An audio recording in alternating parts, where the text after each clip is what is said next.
Antarctica. Antarctica दुनिया का सबसे शांत और सबसे ठंडा माने जाने वाला कॉन्टिनेंट है।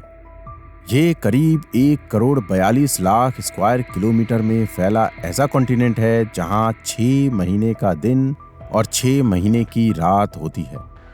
6 महीनों तक सूरज के ना निकलने की वजह से यहाँ टाइम का अंदाज़ा लगाना बहुत मुश्किल होता है। यही वजह है कि यहाँ पर कोई भी टाइम जोन फॉलो नहीं होता। जो जिस कंट्री से आता है वो वहाँ का टाइम जोन फॉलो करता है। फाइंड माई फैक्ट चैनल तहे दिल से आपका इस्तकबाल करता है। बर्फ की मोटी चादर में लिपटा ये इलाका बाकी कॉन्टिनेंट की तरह ना तो हरा भरा है और ना ही ये जगह इंसानों के रहने लायक है। यहाँ करीब 300 किलोमीटर की स्पीड से तेज और ठंडी हवाएं चलती हैं, जो किसी भी इंसान को अंधा करने के लिए काफी है। अंटार्कटिका दुनिया का सबसे सूखा कॉन्टिनेंट है, इसलिए इसे बर्फ का रेगिस्तान भी कहा जाता है। साल भर में यहाँ करीब 51 mm तक बारिश होती है और वो भी जमीन पर गिरने से पहले ही बर्फ की शक्ल में बदल जाती है। अंटार्कटिका इतना बड़ा कॉन्टिनेंट है कि इंडिया जैसे 4 कंट्री आसानी से इसमें फिट आ सकते हैं। यहाँ 98% हिस्सा करीब 1.9 किलोमीटर मोटी बर्फ की चादर में लिपटा है। इस दुनिया में जितनी भी बर्फ वाली जगह है उसका 90% हिस्सा सिर्फ इन 2 जगहों पर मौजूद है। पहला तो ग्रीनलैंड और दूसरा अंटार्कटिका। अंटार्कटिका का सालाना एवरेज टेम्परेचर -50 डिग्री तक रिकॉर्ड किया गया है, जिस वजह से यहाँ दूर दूर तक कोई भी इंसानी बस्ती मौजूद नहीं है। इधर किसी इंसान का रहना काफी खतरनाक साबित हो सकता है। यहाँ सिर्फ साइंटिस्ट ही रिसर्च करने के लिए रहते हैं, और वो भी जिनके लिए खास तरह का रिसर्च सेंटर तैयार किया जाता है। नासा के इस ग्राफिक्स में देखा जा सकता है कि कैसे 25 साल में अंटार्कटिका के आसपास बर्फ के जमने और पिघलने से उसके साइज में उतार चढ़ाव आ रहा है। पूरी दुनिया में ग्लोबल वार्मिंग परेशानी का सबब बना हुआ है, जो कि हर इंसान के लिए खतरे की घंटी है। नासा का कहना है हमारे अर्थ का एवरेज टेम्परेचर बढ़ता जा रहा है, जिस वजह से ग्लेशियर बहुत तेजी से पिघल रहे हैं।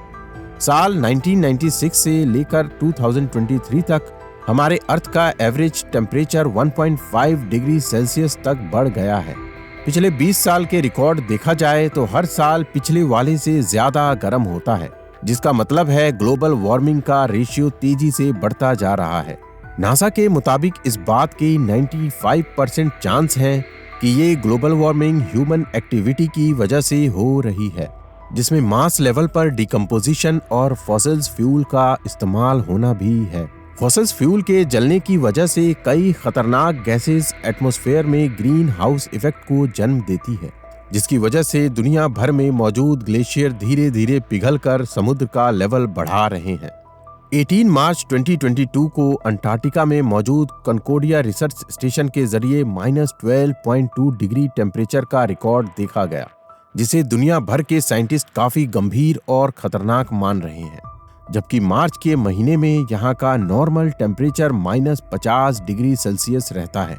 यानी इस हिसाब से यहाँ का टेम्परेचर नॉर्मल रेंज से 40 डिग्री तक बढ़ गया है। 40 डिग्री टेम्परेचर का बढ़ना एक बहुत बड़े तबाही की तरफ इशारा कर रहा है।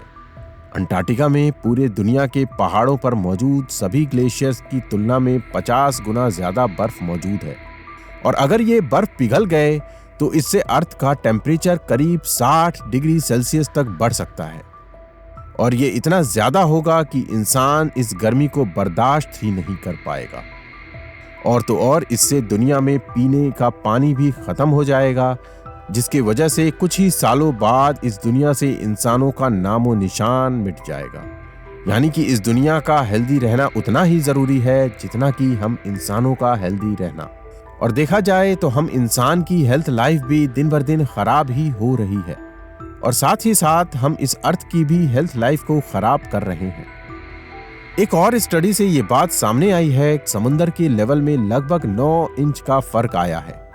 यानी समुद्र का लेवल 9 इंच तक बढ़ गया है, और इसकी बड़ी वजह भी ग्लोबल वार्मिंग ही है, जिससे आइसबर्ग पिघलते हैं और टूटकर समुद्र में गिर जाते हैं।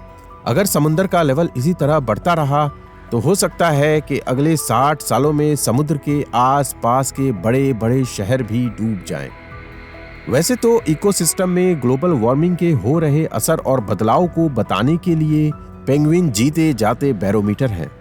साइंसदानों को इस बात की काफी फिक्र है कि एम्पेरर पेंगुइन पर ग्लोबल वार्मिंग का सबसे ज्यादा असर हो रहा है।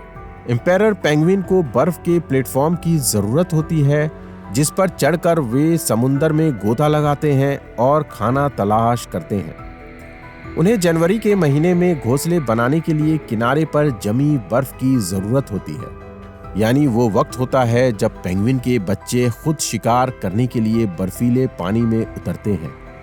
अगर यहाँ बर्फ ऐसे ही पिघलती रही तो सबसे ज्यादा दिक्कत पेंगुइन को ही होगी। इसलिए अंटार्कटिका पर रिसर्च करना और उसे समझना बहुत जरूरी हो जाता है, इस कॉन्टिनेंट के लिए भी और पूरी दुनिया के लिए भी।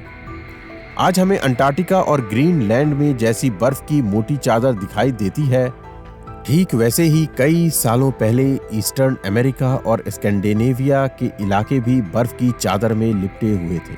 अब अगर इस अर्थ का टेम्परेचर ऐसे ही बढ़ता रहा तो वो दिन दूर नहीं जब अंटार्कटिका और ग्रीनलैंड में भी बर्फ की चादर गायब हो जाए, और हम इंसानों के लिए वो दिन कयामत से कम नहीं होगी। इसलिए क्लाइमेट चेंज को रोकना बहुत जरूरी हो जाता है।